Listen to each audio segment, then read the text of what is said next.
Hello and welcome to this Project Inbox video.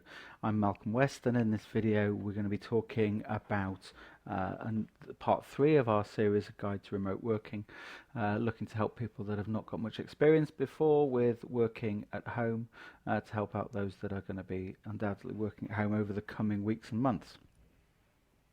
So this is part 3, keeping focus. An important message is don't panic, it's all going to be okay.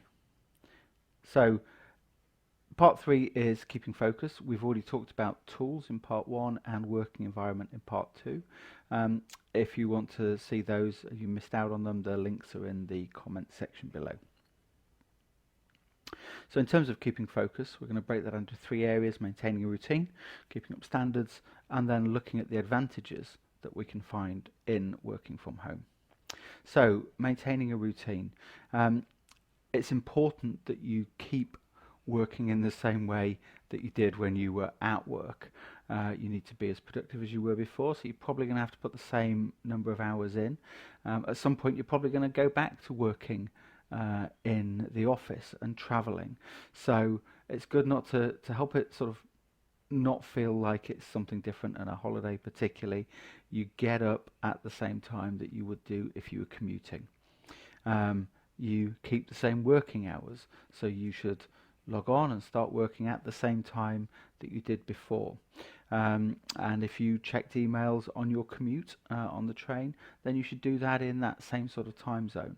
You should have the same lunch break and the same breaks that you did when you were in the office. That way you've got every chance of being as productive as you were before.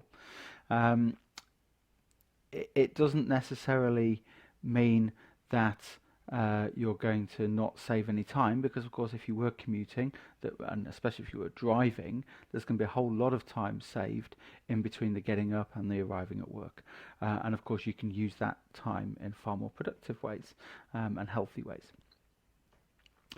Take the same breaks as you did before. So if you went down and got a coffee, then go to the kitchen and get a coffee. Kitchens at work, etc. Breaks. There's nothing wrong with, well, for most employers, part of the activity of being at work is a bit of socialising. So if you had chats with people about stuff before, then do the same thing again, and you can use the same sort of tools that we've talked about earlier, like Skype, for doing that. And schedule meetings. That's an important part of structuring your day and maintaining a good routine. Don't just assume that because everybody's working from home they'll always be free and you can just phone somebody up and do something.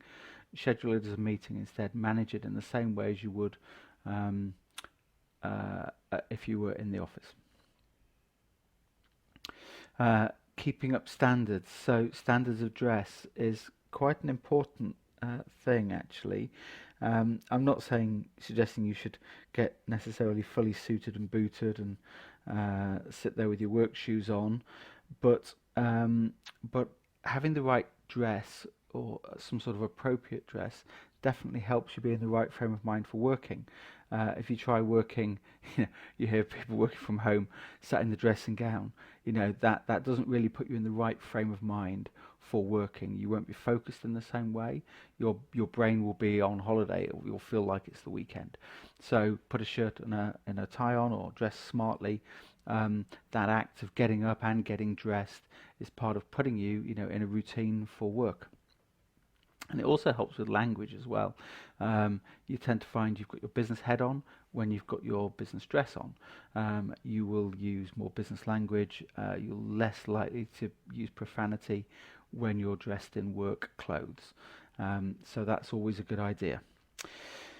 Standards of food and drink. So if you don't normally eat in meetings, then don't eat in web meetings. And in fact, you'll find, if you're not used to those sort of tools, that the microphones are often very good and they pick up the sounds of people eating and drinking, and it can be very off-putting for other people. So don't do it. There's no need to. You've got plenty of time before and after to have a drink and eat. And it's also very tempting to just have the radio on at a low level in the background, or some music running. If that's not something you normally do at work, then don't do it when you're at home. You can always put it on when you stop for a cup of tea and then switch it off again, but leaving it running in the background, again, your brain is trained to not have that, so it doesn't feel like it's at work, and you will behave differently.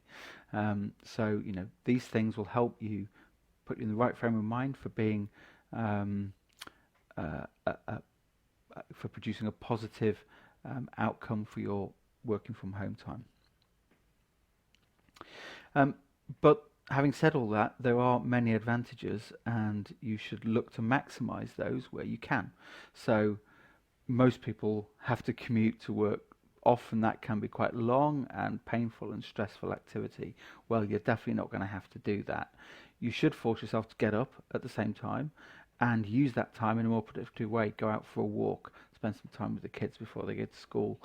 Those sorts of things that will make you feel more positive about the experience of being working at home. Healthy eating. So we all can suffer from poor eating habits when we're rushing around stressed at work and don't have time to make anything to take to work with us, and end up buying some rubbish from a shop. It's not like that. When you work from home, your kitchen's there and it's nicely stocked, and therefore you can eat healthily. You can make yourself a nice salad, there'll be some fruit around. You don't have to eat in the way that you would have eaten before. And a really positive thing to do with no commute time is to prepare some nice food. You'll find that has many positive benefits for you. Taking a walk, of course, it might well be a nicer place to walk where you live than it is at work. You could use some of that no commute time to take a walk. You could take a walk at lunchtime. Just getting out in the fresh air gives you, again, of course, a refreshing look on life. And you are at home, so you can enjoy the comforts of home. When you're making a cup of tea, you can have the radio and you can listen to your favourite music. You can go and pet your particular choice of pets.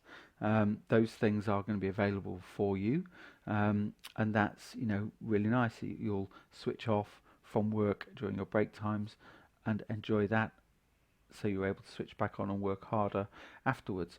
And if you find all those things advantageous, and you're still able to deliver for your employer the same workload. In fact, some people say they're more productive when they're working from home because they don't have the distraction of chit-chat around the office quite so much. So if you can do that, then maybe your employer will let you do that more often if you want to. And so, it's good to work hard, but also take the advantages while they're there. Okay, so that's it for our 3 sessions on working from home. The next steps, how have you found that? Why don't you tell us, leave some comments below. We'd be delighted to exchange some points of view around that, any other ideas you might have, and we might add some more videos onto this as people get stuck in for the long run. Okay, thank you very much.